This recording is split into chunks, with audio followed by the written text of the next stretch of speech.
Hello बच्चों, मेरे प्यारे दोस्तों, नमस्कार। एक बार पुनः मुकेश सर केमिस्ट्री चैनल में आपका बहुत बहुत हार्दिक अभिनंदन, स्वागत है।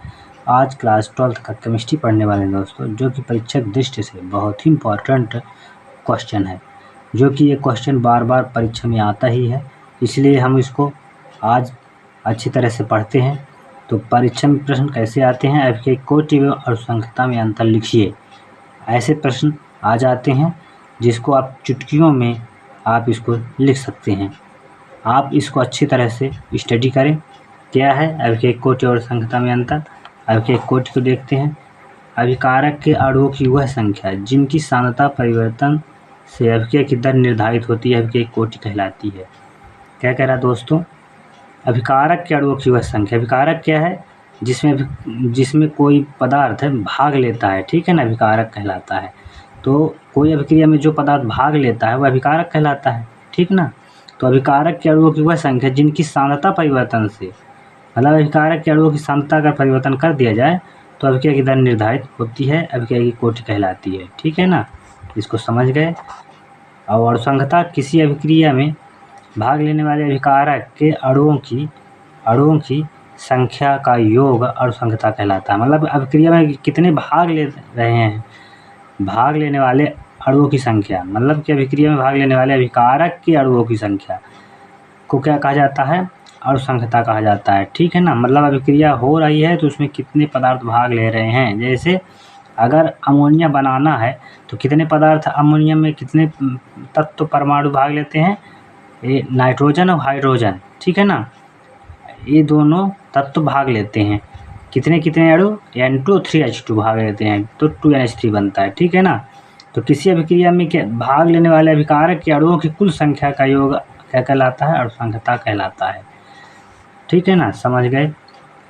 अब अगला है दूसरा नंबर, अभिक्रिया कोटि। इसका मान पूर्णांक, शून्य अथवा भिन्नात्मक भी हो सकता है। मतलब अभिक्रिया की जो कोटि है इसका मान पूर्णांक मतलब पूरा हो सकता है, या कि शून्य भिन्नात्मक हो सकता है। लेकिन अनुसंख्यता की बात करें तो इसका मान शून्य या भिन्नात्मक नहीं हो सकता, यह हमेशा पूर्णांक होता है। अनुसंख्यता कैसे होता है, हमेशा पूर्णांक होता है, ठीक दोस्तों। तो दूसरा नंबर समझ में आ गया कि ये अनुसंख्यता हमेशा पूर्णांक होता है, ठीक है ना, और ये पूर्णांक शून्य अथवा भिन्नात्मक हो सकता है।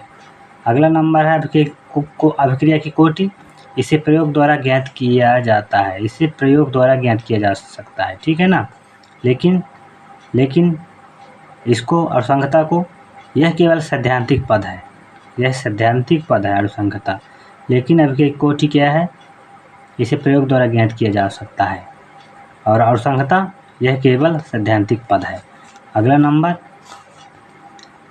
अनुसंख्यता की बात, इसको अभिक्रिया कोटि की बात करते हैं। अभिक्रिया कोटि संपूर्ण अभिक्रिया से संबंधित होती है। जो अभिक्रिया कोटि है संबंधित, क्या कह रहा है, अभिक्रिया कोटि संपूर्ण अभिक्रिया से संबंधित होती है। मतलब अभिक्रिया, संपूर्ण अभिक्रिया, मतलब जो कोई अभिक्रिया हो रहा है उससे संपूर्ण अभिक्रिया से संबंधित होती है। लेकिन अगर अनुसंख्यता की बात करें तो यह अभिक्रिया की किसी पद विशेष से संबंधित होती है, ठीक है ना, समझ में आ गया। अगला नंबर है अभिक्रिया कोटि अभिक्रिया की रासायनिक बलगतिकी से संबंधित होता है। अभिक्रिया कोटि क्या होता है, अभिक्रिया की रासायनिक बलगतिकी से संबंधित होता है। लेकिन अनुसंख्यता, अभिक्रिया की अनुसंख्यता उसकी क्रियाविधि का संकेत देती है। किसकी क्रियाविधि, अभिकारक के, ठीक है ना। मतलब अभिक्रिया की अनुसंख्यता उसकी क्रियाविधि का संकेत देती है। जो अभिक्रिया हो रही है उसकी क्रियाविधि का संकेत कौन देती है, अनुसंख्यता देती है। लेकिन अभिक्रिया कोटि क्या करती है, रासायनिक बलगतिकी से संबंधित है, ठीक है ना। अभिक्रिया कोटि अभिक्रिया की रासायनिक बलगतिकी से संबंधित होती है।